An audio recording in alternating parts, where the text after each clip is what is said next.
Hello and welcome to this instalment of Talking Trim. I'm Jonathon Skinner and today we're looking at the trim panel kit for the Triumph TR5 and TR250 models. So the trim panel kit is a kit that comprises of all the main interior side panels and wheel arch covers, etc. for the main cockpit cabin area of the TR5 and TR250 model. So it effectively comprises of a pair of door panels, a pair of B-post finishers or gusset panels as some people refer to them, the B-post strips, the B-post quarter panels or wheel arch panels as some people refer to them, the actual wheel arch covers, the sewn covers, and then the rear bulkhead panel at the back here. Also in this video, I'm going to be noting about the fixings and also the door top pull finishers. Both the fixings and the pull finishers are sold separately to the trim panel kit, but because they're related, I am including them in this video. We sell the kit as a trim panel kit, but we can also supply all of the parts within this kit individually. However, when we sell parts individually, we sell them in car sets. So for example, the door panels are sold as a pair, the wheel arch covers are sold as a pair, rear bulkhead panel sold as a single unit, i.e. enough to do one singular car. But we do recommend that you buy it as a trim panel kit for two main reasons. One, it's cheaper to buy it as a full kit compared to buying all the parts individually. And also you're guaranteeing that the batch matches. So not just the sort of colour and material spec batch, but also you've got to think about the quality of the parts as well. If you're putting brand new door panels into the car next to, say, the quarter panels, which look okay at the moment, when brand new door panels are next to them, they're going to make the quarter panels that did look okay look not so okay. So you've also got to bear that in mind as well. Then there's also the factor, of course, of quality workmanship element of things. We make things to extremely high spec, as people know, and you obviously want to make sure that everything within the car is matching in terms of quality and workmanship. So we do encourage people to buy it as a trim panel kit, but of course you can buy the parts individually in car sets if you wish.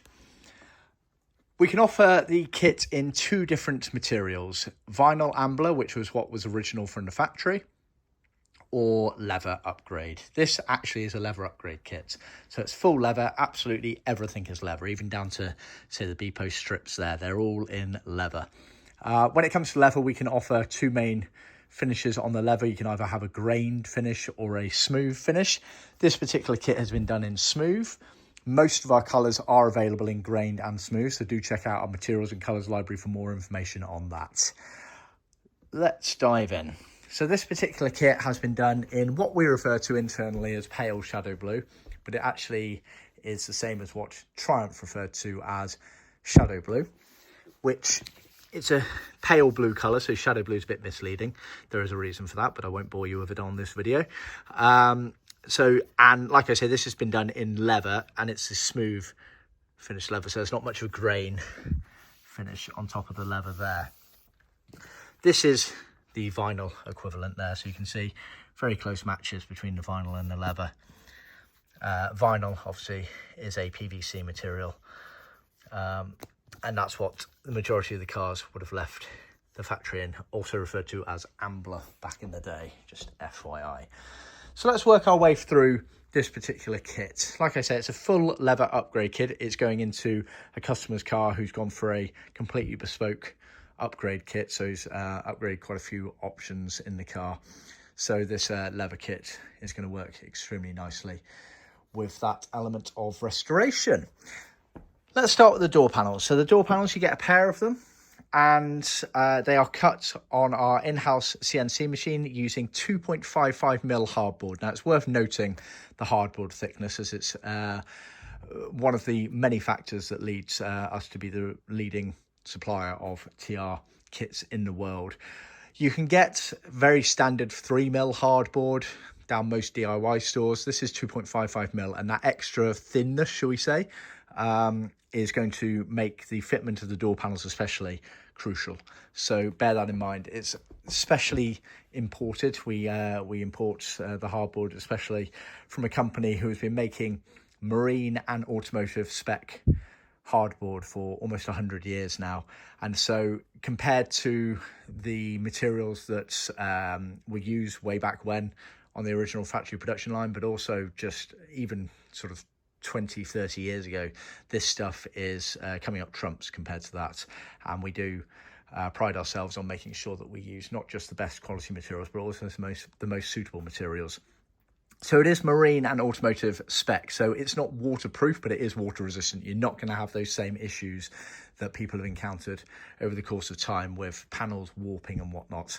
Of course, we do recommend you sort of damp proof them during the fitment process anyway, using a sheet of plastic anyway. But regardless of that, the spec of this material is not the same at all with what was originally used or traditionally used in the aftermarket anyway. It's a much better material than that. So 2.55 mil, all cut on an in-house CNC machine. So it's got all of the relevant holes. So the holes around the perimeter are obviously for the fixings. Then you have pilot holes for the door release and window winders. The door release being the top here, window winders the bottom ones here. We also include, we've standardized our panels between the different TR4s up to 6s for the majority of them. So we also include pilot holes there, which are for the chrome door pulls that were originally only fitted to the TR4 4A models. This part here, but we know that some people like to fit them to the later cars, so we include it as an option there. Actually, my father has a TR5 and he's got those chrome door pulls there, which is why we kind of standardized it. Now it's worth noting there are two different holes for both the door release and the window winder. The larger hole is for the TR5 and 250. The smaller hole is for the TR4 4A, just FYI. But that's the reason we do pilot holes anyway, so that you can line them up during the fitment process, because you always want to make sure that everything is lining up to your specific bodywork before you go cutting bigger holes. And obviously, because they have finisher grommets on them, you basically start off small, get slightly bigger, enough for the rod to get through, job done. And obviously the grommet will cover up any of the whole of that element of things. But things like this, if you're unsure how to fit them, do get in contact with us. Even if your professional trimmer isn't sure, more than happy to help with that side of things.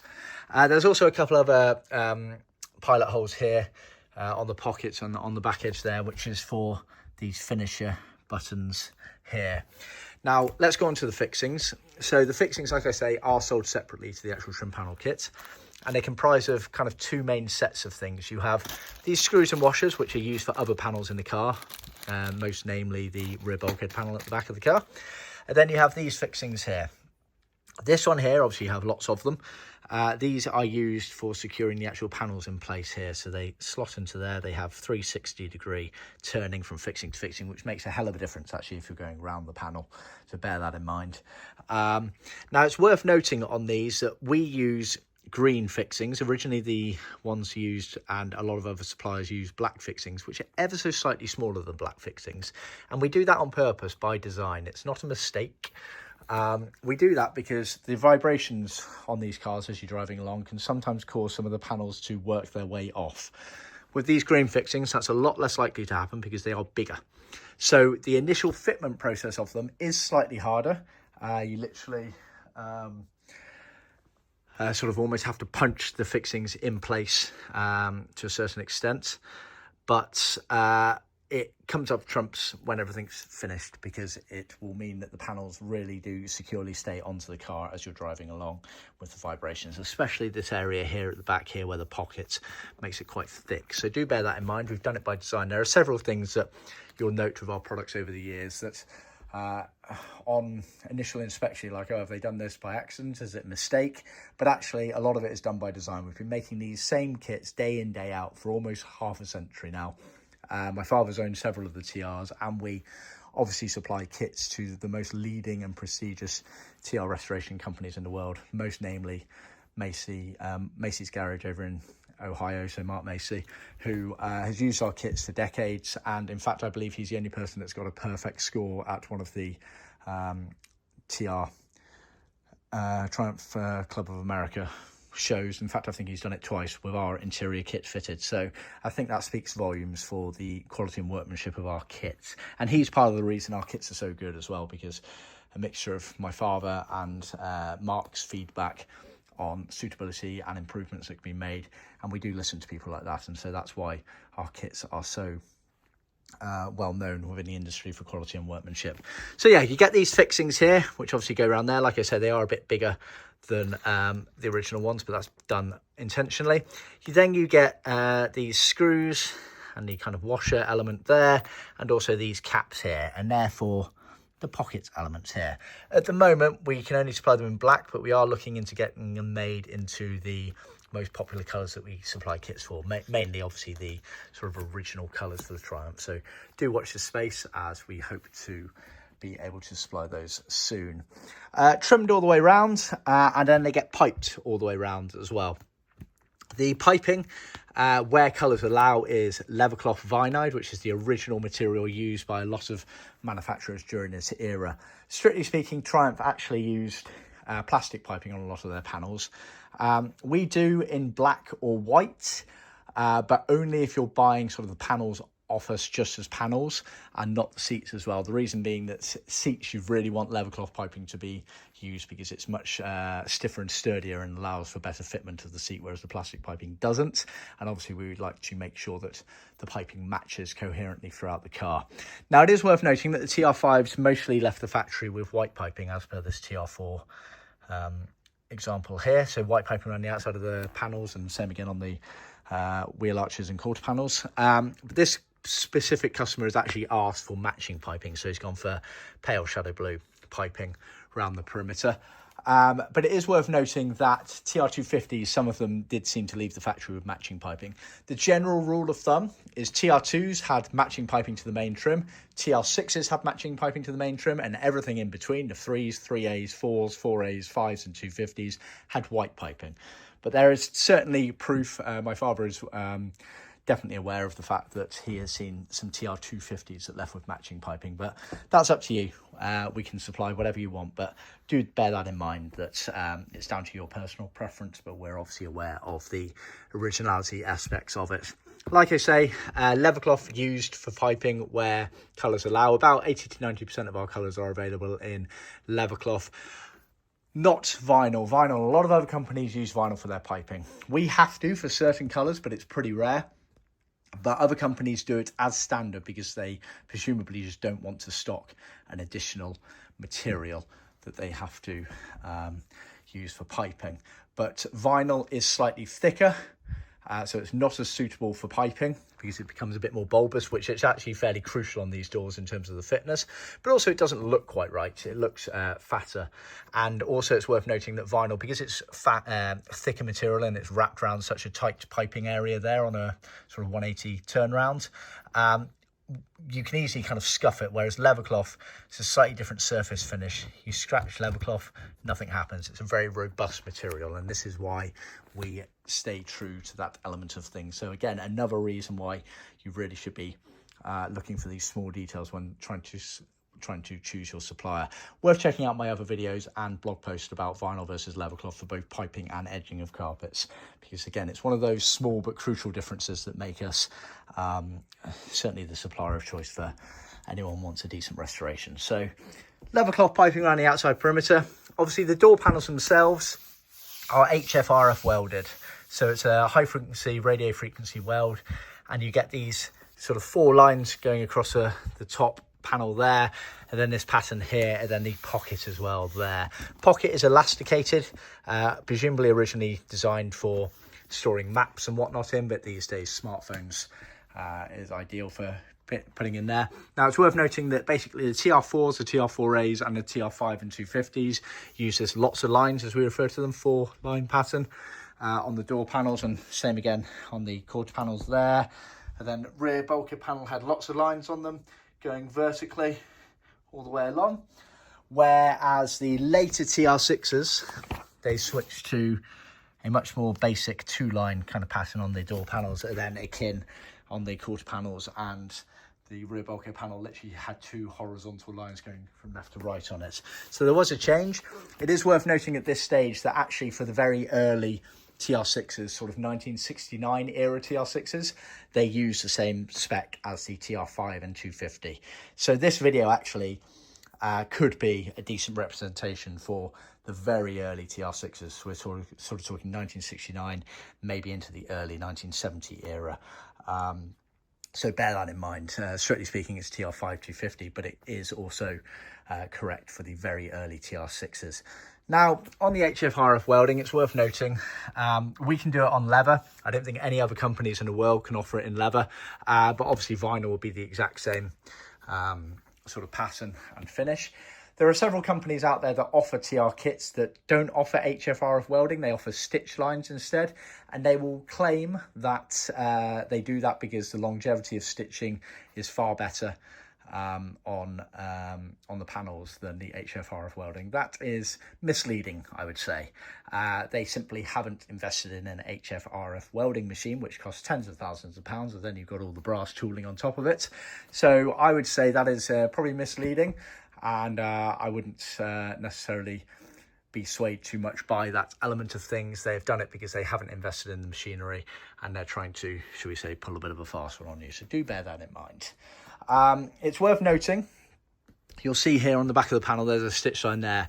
When we do leather panels, we have to stitch the bottom of the pocket, this area here, onto the panel because you can't bond leather to leather using the HFRF welding machine. When it's a vinyl kit, you can. So for vinyl kits, you won't have the stitch line on the back of it, but for leather kits, you have to. So just bear that in mind if you're comparing. I do plan on doing a separate video for a vinyl kit as well, so do check that out. So that's basically the door panels.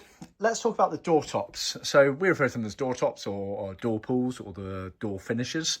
They are sold separately to the trim panel kit.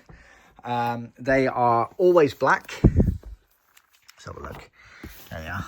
And they were the same all the way up I think they started in TR5, so I don't think they were fitted to 4As. They certainly weren't fitted to 4s. So around the TR5 era, they go across the top of the door there. They're moulded black. You have, let's look at the other side here. So they have like a moulded foam padding in the middle of them there. And then they have all this excess here, which gets tucked underneath the door panel and then wrapped around and tucked inside the actual door sort of element where the window is coming down into there. So they are always black. However, we can, in addition to this, either supply you with retrim kits, so material, either vinyl or leather in a colour of your choice, to retrim your original ones. Or if your original ones are missing or no good, then we can supply you aftermarket ones like this in black, or we can trim them up in a material for you, at either a different colour or a different material. So bear that in mind, and I am doing other videos to showcase those fully trimmed up in different materials and colours, so do be aware of that. But they are sold separately to the trim panel kit, but sometimes it's a nice touch, especially if you're changing the colour of the panels here. Some people like to change those to, say, blue in this example on there, so bear that in mind. But yeah, they're moulded plastic. They have the sort of finger slot there for pulling the door shut there. So they're the door tops. Moving slightly further back, let's do the B-post finisher panels, often referred to as gusset panels. So they are the parts that literally the door kind of slams on at the bottom of the car, down here. There. And what they are, they're a millboard. They have a crease line on them, and then they're trimmed semi-round, not fully. And the idea being that basically when they're in the car, that bottom edge there, it sits like that. That bottom edge there gets tucked underneath the sill carpet at the bottom. This back edge here rests up against the sort of B-post door slam. It gets bent over like that to create that angle. And then this material here wraps round. Now, it's worth noting that the TR5, TR250 and TR6 models are all like that, where literally the material wrapped round onto the back there, as you can see in this picture here. However, the earlier TR4s and 4As, they didn't wrap round. They had exposed bodywork in that area. Have I got a photo to show you? That's the question. I'm not sure I do, I'm afraid. You can just make it out. Oh yeah, there we are, perfect. So this is a 4A. You can see the exposed bodywork area there. Whereas this one here, the extra material wraps around onto the outside of the car. And so material is shown there. So that is actually the only difference, effectively, in this kit between a TR5 250 and the earlier TR4A models, actually, yeah, just the TR4As, would be that B-post finisher there. So you get a pair of those. In leather, we do skive down those pieces. Skiving is the process of thinning down leather to make it more pliable in certain areas, which we do as standard for any applicable parts. I think we're the only restoration company in the world that has our own in-house leather skiving machine, and we use it to great effect. B-post strips. So these literally are bits of material. They're oversized, and they basically go down the B-post here. They get covered up mostly by the kind of Furflex door draft excluder, but they sit just behind there onto the bodywork. Again, they're oversized to allow you to cut them down, and again, in leather, they are skived down, so you get a pair of those as well. Then you have the B-post quarter panels, or wheel arch panels as some people refer to them, and these are the obvious pieces here. They go up there and around. Again, hardboard, so same blurb as I said with all the door panels, etc. Worth noting as well, the hardboard is brilliant for this element of things and this part because it has flex in it while retaining its core strength, unlike, say, a ply, which would be quite brittle and would often snap, so bear that in mind. Again, it's making sure that we use the correct and most suitable materials. So all cut on our in-house CNC machine. They have the relevant sort of cutaway pilot holes for a few different models of cars, so not all of those will be relevant depending on exactly what spec of car you got, which is why we float them all over. But things like the seat belts are in there. Then you've got fixings for the actual panels to attach, and then you've got hood frame fixings, which unfortunately all the photos in here are of Surrey top, so it's irrelevant. But yeah, you have sort of hood frame brackets up in the top here, which is what some of these bolts are for. But again, because they are made semi-universal for a few different Triumphs, just make sure you line them up to your car before you go cutting any holes in them. They are trimmed all the way around apart from on the bottom. This bottom edge here will tuck underneath the adjacent carpet, getting a nice seamless finish between it. And then also the top corner edge there is left loose, and again, that's done by design because that will then sit underneath the corner of this rear bulkhead panel. And again, it's one of those subtle little improvements that we've made over the years because we know how these cars go together and the best way of fitting them. You see there, that one there has literally been trimmed to the edge, and you get this kind of rough break edge on it. Whereas if you tuck the material underneath the adjacent panel, you get a nice smooth flow, coherent flow between the panels. So just bear that in mind. They are piped down the leading edge and they go round the corner. The later TR6s actually ended at the corner, but the earlier cars went round the corner. And look how beautifully that's all piped round. And that's for two reasons. One, we know what we're doing. And two, Leathercloth piped beautifully round corners because it's the right thickness for these sorts of things. Even the way we finish it on the top there, we don't have any raw edge of piping showing. It's finished nice and neatly. If you look at a lot of other cars, a lot of other restoration company kits out there, they will literally just snip the piping and you get this raw edge of piping exposed. We like to finish things off as neatly as possible. So that's the quarter panels. Obviously it has the HFRF weld pattern on it, so again that does change over the years for the later TR6s, but this is applicable for most of the early TRs there. So you get a pair of those. Moving further back, you get the wheel arch covers, a pair of them. Wheel arch covers are sewn pieces. They have obviously piping for the contour there. Then you get two bits of foam as well for padding underneath them. They are oversized as well, which allows you to, during the trimming process, trim down onto the rear shelf with slits. And again, that just means you get a nice coherent finish between the wheel arches and the sort of rear shelf carpeted area there. So you get a pair of wheel arches as well, obviously piped. There is a bit of a knack to trimming those, so if you are unsure, do let us know. I'm more than happy to help you. Got lots of photos showing you. Same again on some of these pieces here. Hard to describe where they go in the car. Sometimes people aren't exactly sure of orientations and where they go. If you or your trimmer is unsure, do let us know. I've got lots of photos and even more experience with these things. So more than happy to help on that side of things. So they're the wheel arch covers. Obviously, I'll just note again on the piping. You'll see here a lot of it's white piping, which was original for the TR5s and most 250s, but this customer has opted for matching piping. Then finally, you have the rear bulkhead panel. So this is the panel at the back of the car, and it does follow the curvature of the car. And again, this is why hardboard is fantastic, because you can get so much flex in it and it retains its core strength. It's HFRF welded again, lots of lines going top to bottom, which was common for the earlier cars before they changed to the 2-line horizontal on the later TR6s. Again, cut in hardboard or an in-house CNC machine, which again does, like I've just demonstrated, allow for the flex, especially on those corners as you want it to bend round and meet the quarter panels at the back. You get pilot holes for the fixings, which are those screws and washers that I showed you before. So there's pilot holes all the way around. You sometimes have to look for them semi-tucked underneath the material, but they're all around the panel there, and then it's trimmed all the way around. So I think that's everything. Yeah, I reckon so. Yeah, so like I say, video is strictly speaking for a TR5 250 model, but can also be applicable to the early TR6 models, so sort of 1969, very early 1970 models, with one slight caveat with that, with the piping on the quarter panel would end at the corner, not round the corner, but apart from that, they're identical. Got to think about obviously original colours and original piping colours, but apart from that, the essence of the kit is the same. You've got your options between vinyls and leathers. With leather, you've got grained and smooth.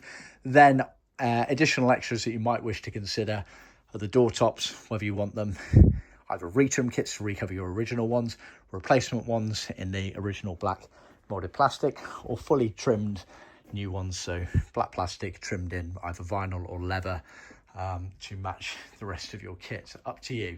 And then finally, obviously, the fixings as well, which we'd highly recommend getting at the same time for obvious reasons. Available in a trim panel kit, cheaper than buying all the parts individually, but we can sell the parts individually in car sets, so bear that in mind. Anyway, thanks for tuning in. Please remember to like, subscribe and share with other classic car enthusiasts. Of course, do check out the videos at the end of this one, because there will be other videos for your TR5 and 250 restorations. If you have any questions, do not hesitate to contact me via our website. Thank you for tuning in. I look forward to seeing you next time. Thank you.